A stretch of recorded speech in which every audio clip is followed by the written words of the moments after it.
Hi everyone, welcome to In Limbo Conversations. Today we have with us Tor.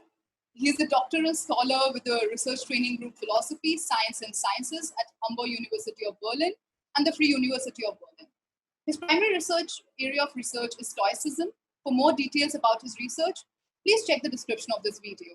Also joining me today is my colleague Alan Isaac. In our In Limbo conversation with Tor today, we will be talking about Stoicism in relation to the pandemic situation. So let's get right into it. Yeah.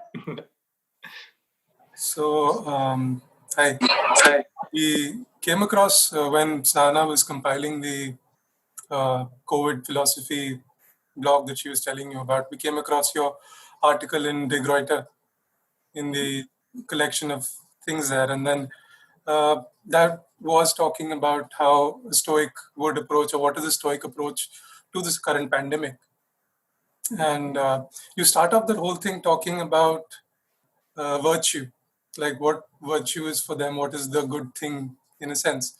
So what is the relationship, if you could tell us the relationship that the Stoics have between virtue and happiness, and perhaps how that helps them to navigate a situation like we have right now? So what is sort of odd about the Stoics is that they identify being virtuous and being happy. So they believe that the moment you become virtuous, you also become happy, and happiness depends on nothing else than being virtuous. And that is a quite bold claim, even in antiquity, where there was in Western thought a broad consensus that the main ingredient in being happy would be related to how you act. That is, being virtuous, acting in the right way. But most philosophers prior to the Stoics had stopped short of simply identifying acting rightly and being happy. The Stoics took this jump, which was quite significant for their philosophy. But in a sense, they immediately step back from the jump as well. So they take the bold claim that you have to act right in order to be happy, and this is the only thing that determines your happiness. But in the following sentence, more or less, they specify that none of us are able to achieve this kind of happiness, because virtue is so ridiculously demanding on the Stoic conception that no known human beings have ever achieved it. So in that sense, it's sort of a problematic ideal, even within Stoicism, but its structures, as I read their writings on virtue and on the sage, the virtuous person, it sort of structures their thought more than sort of setting up a real ideal for everyday action. It's a way for them to think about what action under ideal circumstances should look like. So that, I hope, is that helpful in spelling it out? Yeah, and like how would that relate to them trying to navigate, say, the pandemic situation right now? Or so what would that happiness or that ideal virtue that structures this whole thing, how would they see that if they have to navigate a thing like this? So what I find really helpful about the Stoic conception of virtue is basically two things. First of all, it provides a standard for us to check our actions against, and a standard that's based in their conception of human nature. That's, of course, in its own way problematic, but it gives you a starting point for thinking about how you ought to act. So the Stoics are naturalists in the sense that they take human nature in a specific sense to be normative for our actions.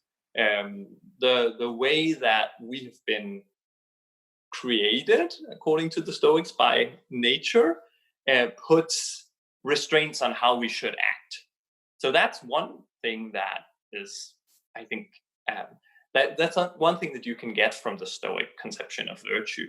as a, well, in trying to navigate a situation, a sort of guidance or a set of standards for how to act.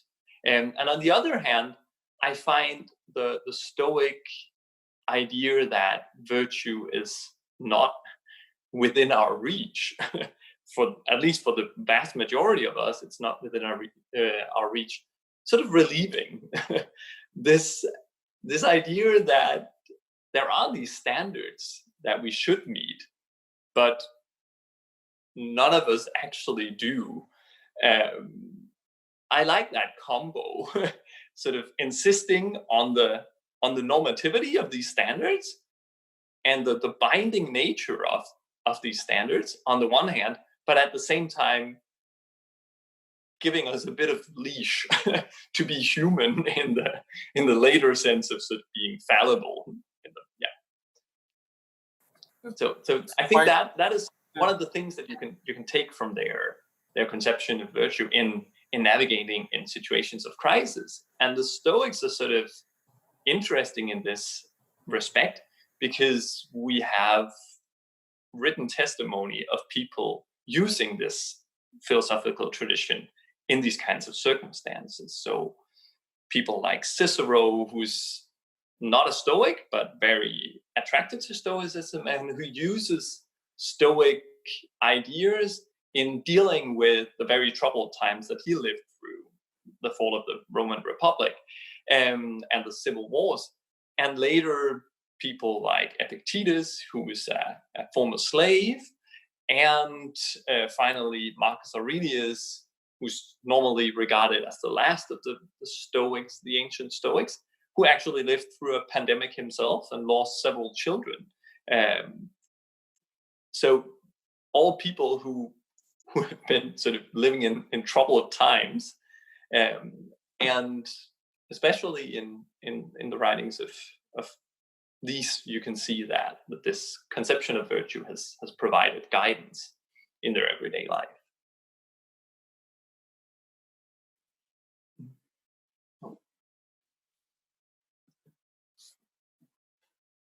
Hello? I'm sorry?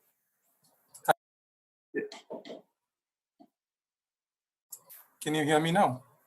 Yeah, I can hear you now. Great. Sorry. Yeah. It was just that delay.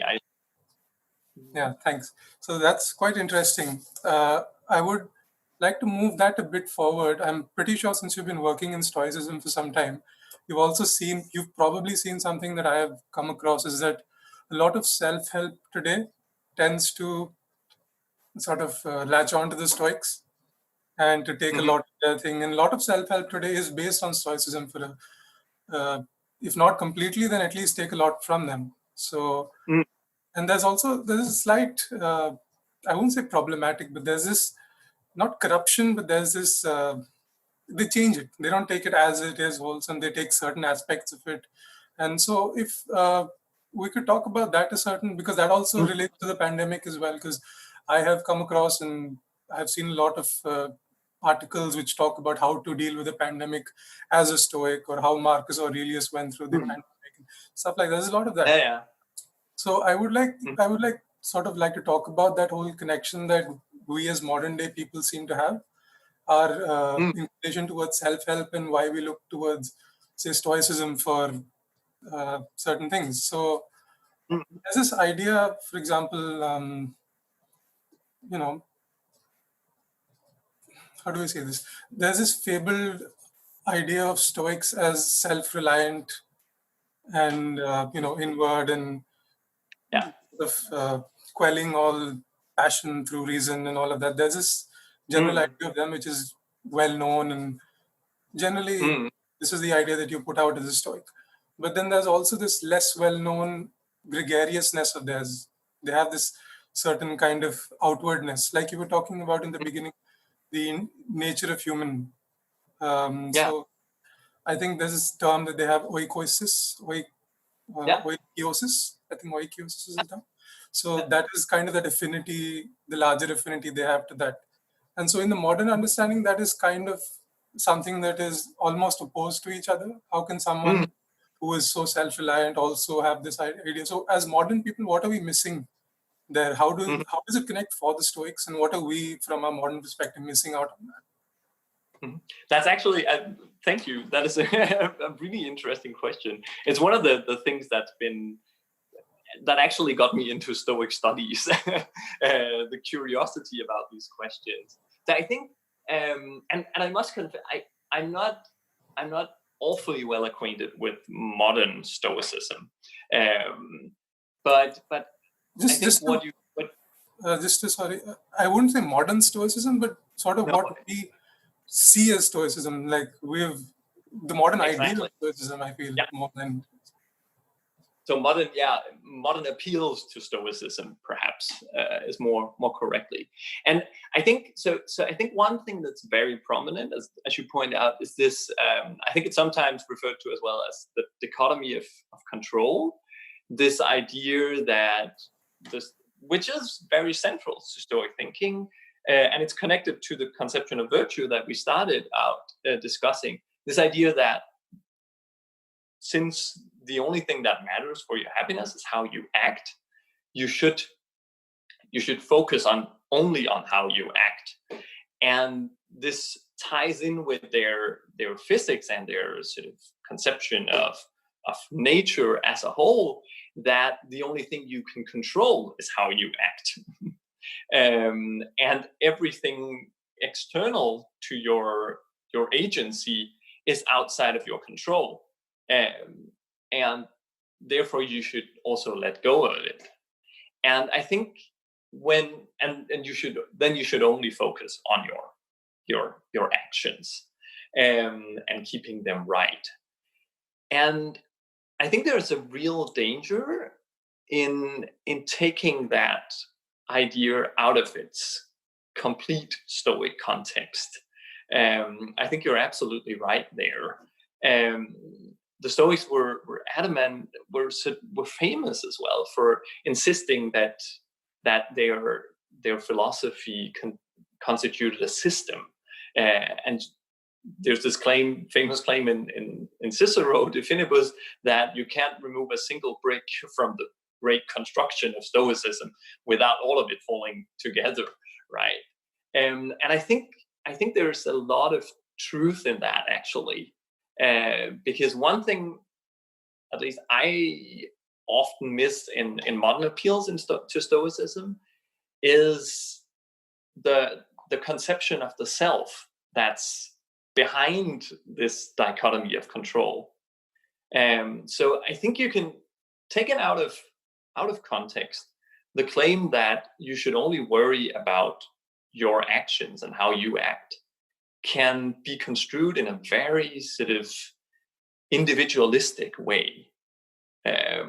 So basically, you can read it, if you want, I guess, as an exhortation to simply mind your own business, right? You can, because of the infamous Stoic doctrine of indifference, the claim that everything but your agency is indifferent to your happiness, including your relations with other people. Because of that infamous claim, you can read the Stoics as actually just telling you to mind your own business and try to become completely independent of the external world. But in Stoicism, the thing that actually guards against that, I think, is their conception of the self. If they have such a thing, I'm aware that it's a problematic term, so maybe I should rephrase, instead of saying conception of the self, more their conception of human nature. And you're right there that a very pervasive feature of that conception is the claim that humans are not only gregarious, because bees and ants are as well, but they're social. And I think they take that claim they take to be just as central for their conception of human nature as the claim that we are rational. And the claim that we are rational is what supports their claim that we have control over our actions. But the claim that we are social, as I read their philosophy, is the claim that sort of limits this claim about happiness only depending on your rational agency, in the sense that you are bound on the Stoic conception of human nature to interact with the world. You're an embodied and engaged subject in the world, and I think that's something that's often missed when you focus too much on the practical ethics of Stoicism, because it informs their practical ethics, but it's not easily sort of integrated into modern categories and modern interpretative schemes the way that this conception of nature informs their practical ethics. So I think it's a very fascinating question, exactly how they spell this out, and it's one of the things that I'm struggling a lot with in my doctoral thesis. But I think one thing that's very central to this Stoic conception is the idea that they don't, in contrast to modern conceptions of sort of sociability, they don't conceive of humans as subjects in the first instance with clear boundaries. I take them to have a sort of a fluid idea about what it means to be a human being. So you mentioned the Stoic theory of oikeiosis, and I take one of the basic claims of that theory actually to be that we feel attachment towards ourselves. That's how I would translate oikeiosis. So the idea that the moment we are born, nature has created us in a way that makes us sense ourselves, that there's something there, and to feel attached to that something. But a further claim that's part of that theory is that we also sense the world around us, and that this feeling of attachment that we feel towards ourselves results automatically in sort of in a similar attachment to other things. And it's quite controversial, of course, how strong that attachment is. And that's one of the things that critics of the Stoics already in antiquity started questioning, because obviously you're attached in different degrees to even different parts of yourself. Your hair and nails means less to you than your legs and arms. But I take the Stoic claim that we are social to be actually that we are social beings, to be that our feelings of attachment towards others are in principle just as strong as our feelings of attachments toward ourselves. And the moment you realize that, I think you can start understanding how you can combine this care for your own self or your own happiness with a genuinely sort of sociable lifestyle. Because if part of taking care of your own happiness is to take care of the happiness of others, or part of yourself is your social network and the world that you're part of, taking care of your own happiness means taking care of others and the world, just in the same way that it means taking care of your own organism. So I think that's actually, I think that's a very central tenet in Stoicism, and I agree with you. It's often missed when we talk about Stoicism, and especially when we talk about sort of applied Stoicism in a modern context, because it's so foreign to us. We're so used to starting from the individual. The interesting point you bring up is we don't really investigate the idea of the self, roughly speaking, or at least, like you said, the conception of human nature as we have versus what the Stoics had. And that is something that I don't think gets any investigation in the modern day, for example. So I think that's quite interesting. That's something I had not thought about. So that's nice to get that perspective. And that's good. Yeah. I'll be honest, I do have this sort of, because I kind of identify with the Stoics a bit, I do have a bit of a crusade against this modern bastardization of the Stoic thing. So I'm just going to stick with that line for a bit, if you don't mind. Yeah. No. So there's also this idea that people have that Stoicism is kind of like a fatalism. I think you've sort of touched on this when you told us before as well. That there's this Stoicism is fatalism. You just sit back and take what comes to you. Yeah. And especially in the pandemic, I've seen a few articles, I've seen a few videos. There's a lot of YouTube videos nowadays where people just go like, Stoicism just means you sit back and take what comes.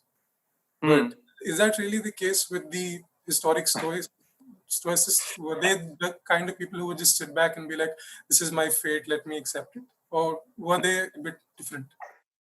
Yeah, so again, that's one of these interesting, paradoxes in Stoicism almost, that you have this really strong doctrine of fate and the belief that everything is determined. It's really a deterministic system, and you can't fight it in a sense. So you might as well just accept it. So this is often illustrated with this famous picture of the dog that's tied to the car, and it can choose either to follow or to resist, and no matter what, it's dragged behind the cart, right? But that picture is in Hippolytus. It's not in a Stoic writer, right? So it's a Christian describing the Stoics, and we have no means of. He can, of course, have taken the picture from a Stoic text, but it's not sure. It's not obvious that he did. But I think so. So you're absolutely right. I think that's a very tempting reading of the Stoics at first sight. But again, I think it should be resisted. I think you're right there. It's also one of my sort of personal crusades. The first one is the individualistic sort of reading of Stoicism that you mentioned in your previous question. And the second one is actually this one. And I think most researchers in Stoic studies would agree that that's not the way to read them. Susan Dobson, you probably know her book on Stoic determinism, and I mean she's like nailed the argument why this is not the way we should read them. So that's the technical formulation of why they're not committed to fatalism, although they're determinists. But I think there's actually a more sort of more simple way of putting it, because I think again the central notion in Stoic ethics is this idea of your agency, right, or how you act. They call it your impulses. So the idea that you should control your impulses in the right way. And the moment you succeed to perfection in controlling them, you're virtuous, right? But most of us aren't. But we can achieve. We have control over our impulses as rational beings, and therefore we can actually go some way in controlling them and setting them straight, so that they become natural in the Stoic sense. So they come into accordance with human nature.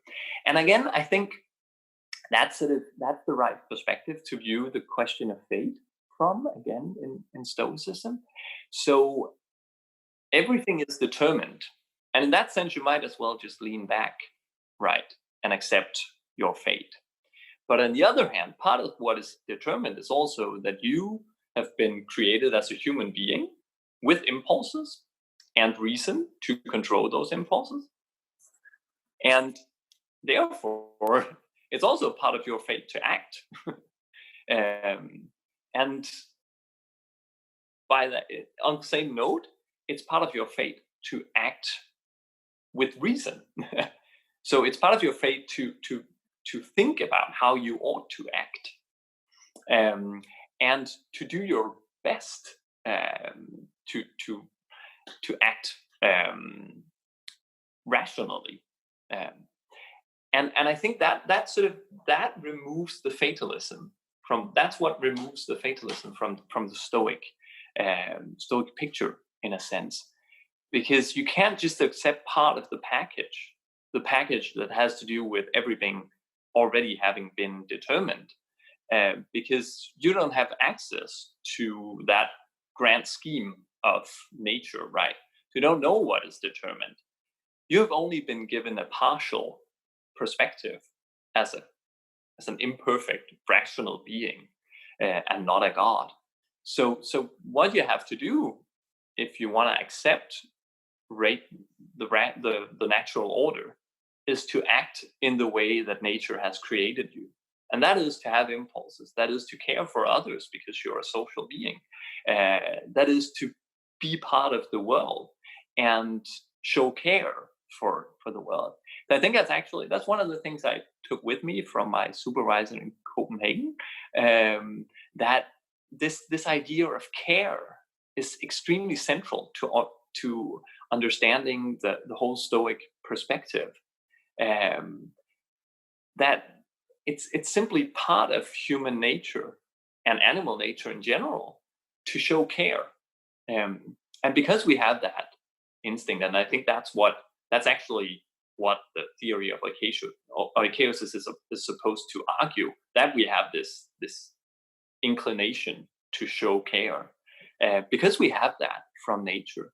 We have to do so, and that's also part of fate. Does that go away explaining it? Yeah. So if you were to pull out something practical that we can apply nowadays, you could say that the Stoics not only say that you should sort of it's not completely, like you said, sit back, but also you have a duty. You have sort of what do you say? You have an imperative to act and to help your fellow people. Which again, like you said, which goes back to our last question, that it's part of the larger thing. That is part of the larger system where you have to be part of the society and you have to sort of help the others in order to help yourself. Your happiness comes from a larger system, a larger society where people are there. So I think if people were to look at the Stoics, I think this is a much better message than the message that generally gets put out, where you just sit back and do that. If you actually go and see, the Stoics are saying that to really be happy, to really do this, you have to go out and help others, be there, be part of the whole surrounding and those things. I wonder why that message doesn't come out as much. No, I agree, and I much better like those Stoics, my Stoics, as I read them.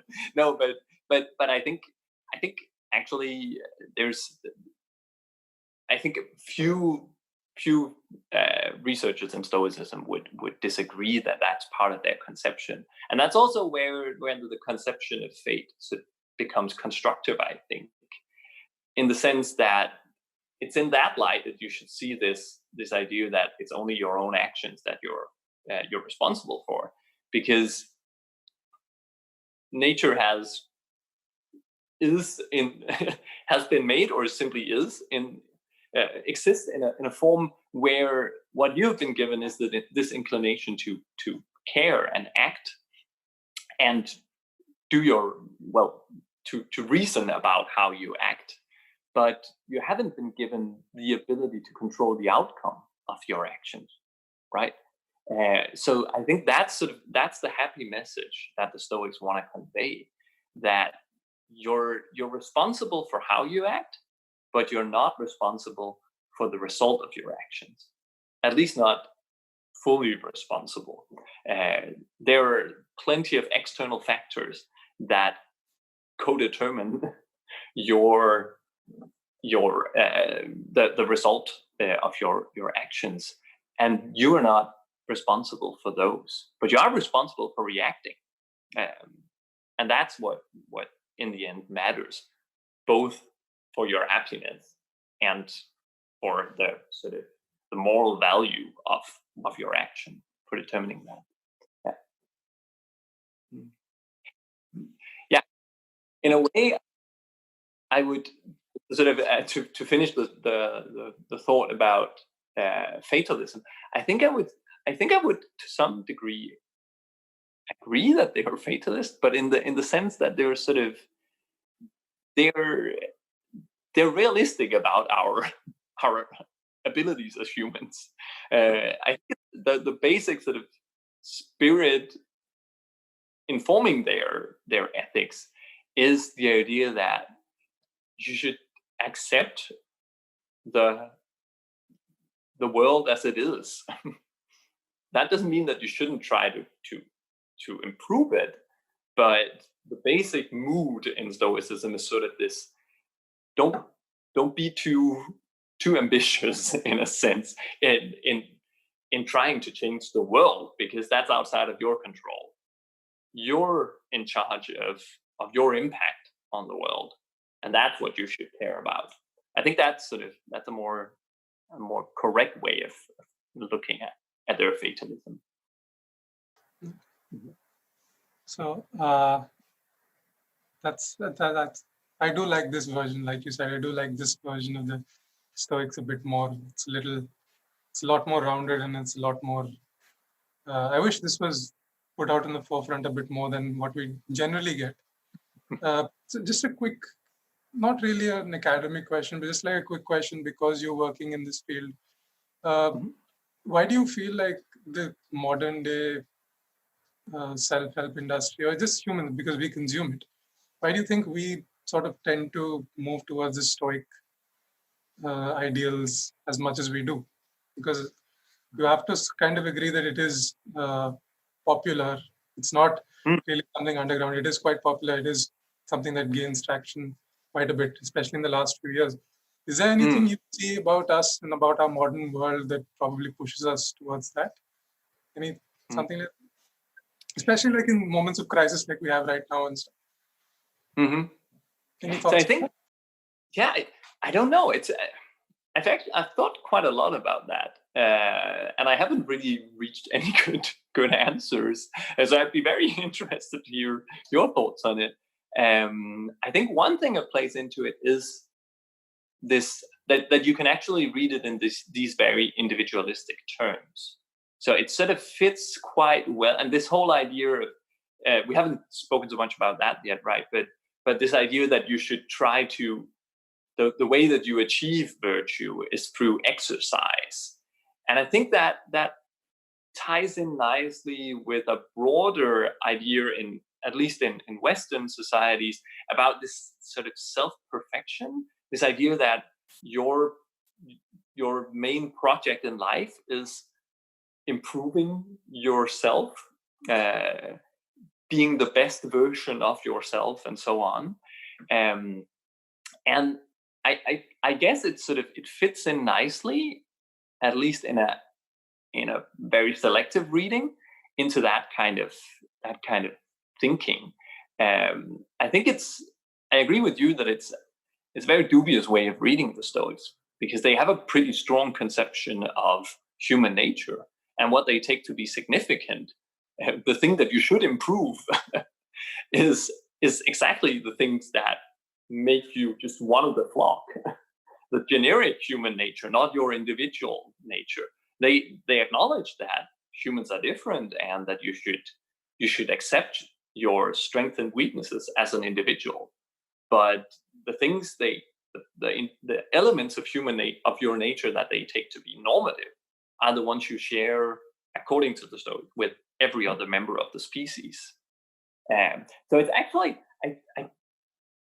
I guess I sort of share your concern about the interest that's being shown in Stoicism, at least in some of it, to the extent that when you only take part of the package and you focus on this sort of self-improving element, you at least run the danger of ignoring what I would take to be the more important message of Stoicism, the cosmopolitanism, the idea that humans are social beings, the idea of the very strong idea of a responsibility towards others and society and the world as a whole. I would wish that that would be more of the reason for, and I think a lot of people who take modern people who take an interest in Stoicism acknowledge these factors, that these aspects of Stoicism as sort of important, and they welcome these aspects of their thinking. But I agree with you that it's often not realized, so recognized just how central these are to Stoicism. And in my reading of the Stoics, these are actually the most central parts of their philosophy. So, I like the idea of that it ties in with this individualistic notion that we seem to have in modern day.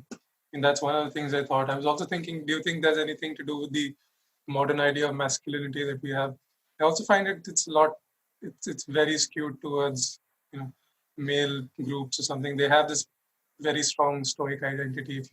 Well, and you have this, if you read literature also, a lot of literature describes heroes and men as Stoic. So probably that also plays a part. I have no idea. I guess it feeds into these ideas very well if you take out piecemeal. But that's also a very paradoxical part of sort of Stoic legacy, right? Because on the one hand, you have that in the ancient tradition as well, right? With Cato the Younger throwing himself on the sword rather than submitting to Caesar, and this whole like sort of hero cult soldier morality or so, something like that. And I think Stoicism has definitely been used for that during the centuries as well, and also it's probably still is today. I believe it's also been tentatively at least introduced in sort of military and police training in some countries and so on. But it's sort of paradoxical, because you mentioned this is very sort of tied to traditional ideas about masculinity. But for the Stoics, they're like, the early Stoics at least, or all of the ancient Stoics are actually pretty keen on pointing out that generic human nature is shared across sex and gender. So they simply don't recognize neither sex, biological sex, or gender or any other social roles as relevant, morally relevant distinctions. And in that sense, I think we can learn some much more progressive and interesting things from the Stoic position. I'm not saying that they are. I don't identify as a Stoic actually, and I don't think that it's sort of this. I rarely have this experience. They're right, but they just had some really interesting ways of thinking about these questions. And they did reach some conclusions that I am personally in agreement with, and yeah, it's sort of puzzling how they came to occupy this role in modern discourse, because you're right, there is at least this strand in modern interest in Stoicism that goes more towards sort of a very traditional and in some ways conservative. Great point about how we can learn to be more progressive from them. Maybe I think most of the stuff that I've read about Stoics later is how they have been very progressive. How some of them would sort of raise their voice against slavery or fight for equality for genders and stuff like that. So I think it's quite interesting to think about why only a certain thing is filtered down, the rest doesn't seem to have space in our modern discourse. So that's good. Thank you for that. I just like to, sorry, go on. Just a note on that. I think it's actually also part of the ancient Stoic legacy. So it's their own fault, so to say, to some degree at least, because I think it ties in with this doctrine of indifference as well.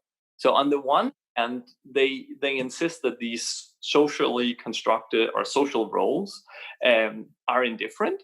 So in that sense, you can combine Stoicism with ideas about social constructivism and so on. But on the other hand, calling them indifferent also means, why try to change it, right? And it is a problematic part of especially the Roman Stoic legacy, that the people who raise their voice against slavery in their writings tend to be slave owners themselves, right? Who didn't go out afterwards and free their slaves. And like, my favorite example is Marcus Aurelius, who writes these really wonderful meditations about the community of humankind. And for all we know, he might have gone just directly out of his tent and ordered the massacre of thousands of Germanic wives and children because he was on a campaign while writing the meditations, right? So I think that's an inherent part of the Stoic legacy as well, that it's just this doctrine of indifference is very problematic, because on the one hand, it lets you question all kinds of institutions and yourself as well, that you question your own values and sort of priorities. But on the other hand, it does sort of encourage you to not care, right, about the things that are indifferent. My interest with all of this is partially because I kind of work with narrative and how narratives work in larger contexts and smaller contexts. And one of the interesting things for me is seeing how an idea sort of travels through the ages, if you will. And so in that sense, this is quite interesting. Like you keep pointing out, it's very paradoxical. Not only the positions that they have, but also what filters down the ages to us and all of those things. So that's quite interesting. Thank you for that. I'd like to end with, I just have one more question. And I'd like to end on a very light note, jolly note. We're talking about death. Nice. You can't escape. You can't escape. You can't escape death if you're going to talk about Stoicism. It's foundational to them, I guess. And to relate it to the present day, I mean, a lot of people do kind of look to Stoicism to deal with feelings or thoughts of it, or the actual deaths in their lives, their loved ones, and all of these things. And another thing you see leveled against Stoicism is this idea that it's callous or apathetic at best, but it's also like, at worst, it's probably romantic. It's glorifying death in a certain sense. That's another perception that people have about Stoicism. What do you feel about that? Like, what do you think their whole thing towards death is? So I think that's actually part of the reason why I work on Cicero and his engagement with Stoicism, because I think he's one of the ancient writers who discussed these issues most sort of, not clearly. I wouldn't call Cicero's writing really clear on philosophy, but with most sensitively. I think he has a great sensibility to these questions, actually, and the problematic character of these questions in Stoicism. Sorry, I just need to get some power for my phone so I don't lose the connection. So I think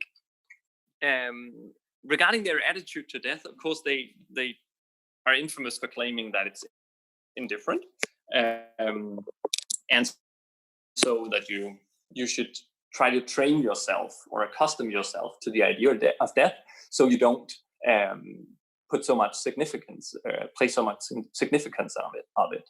So their interest in death, I take it, is mainly motivated by death being really the major human concern, especially in a society like the ancient Western European societies where it was omnipresent. So I mentioned Marcus Aurelius losing his kids, and of course in Seneca there's all this material on how to view death. And I think on the one hand I find their approach very, very inspiring in a way, and it's part of what I sensed might be useful in dealing with a pandemic as well. this idea that instead of sort of trying to repress or otherwise sort of get rid of your negative emotions, the Stoic idea, as I read it, is that you should accept it and try to sort of to develop them in a constructive direction. So on the one hand, they would grant that fear of death is natural, because it is it is obviously against our nature, our natural instinct. We try to avoid naturally death, right? So in that sense, death is natural. Our fear of death is natural, but at the same time, dying is also part of our fate, right? So we should accept it as well. And I think that the way that they claim that we can do so is by working with our conceptions.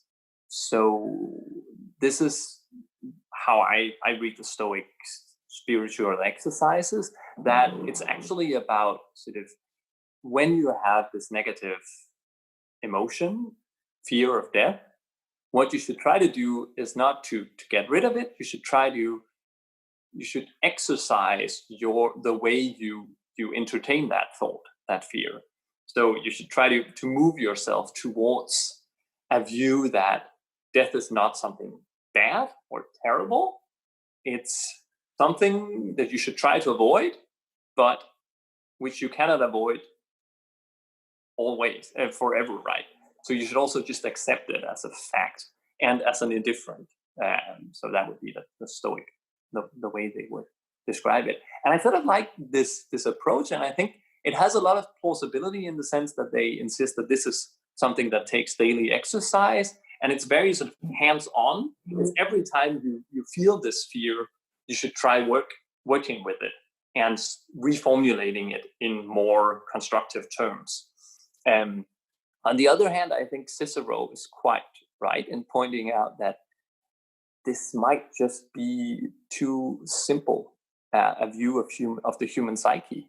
And this is what I take his main criticism against Stoicism to be.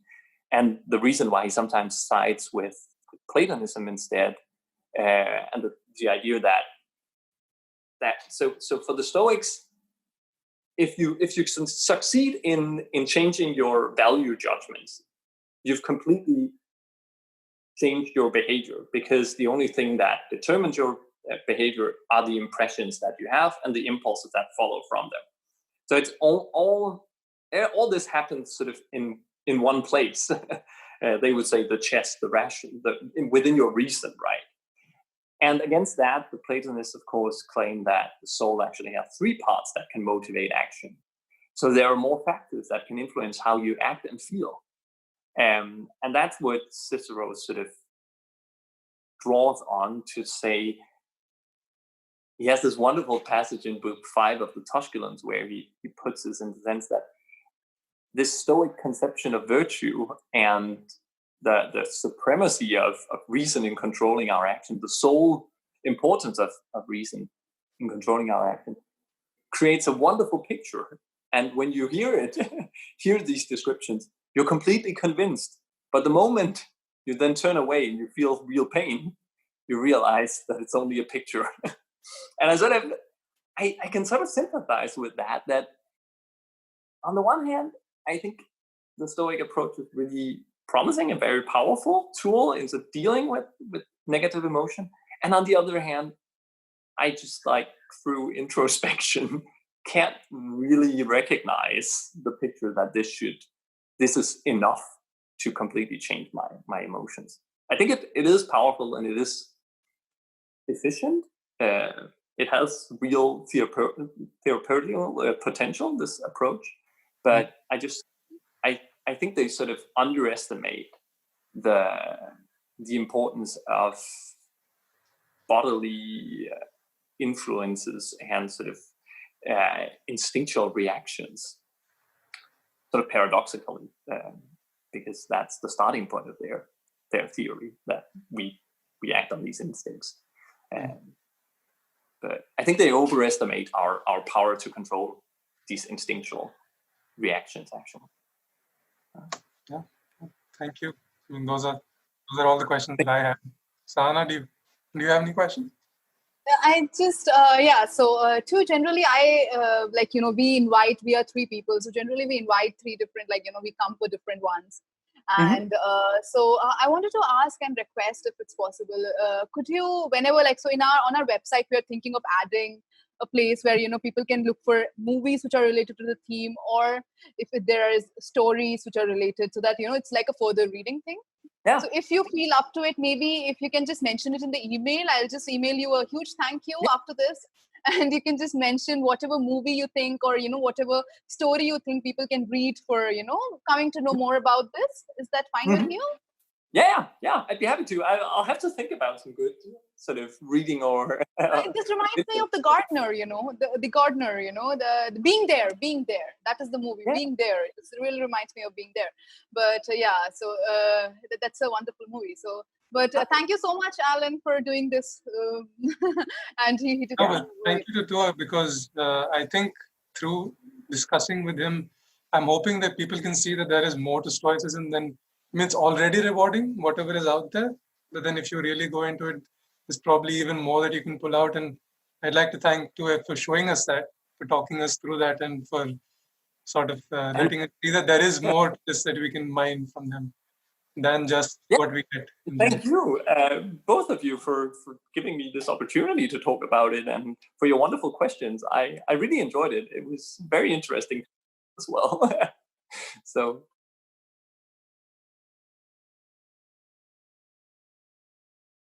Yeah, I hope very much. Yeah. Thank you so much, Joe. I hope I'll just mail you soon. Thank you so much. I'll just send you the link also soon.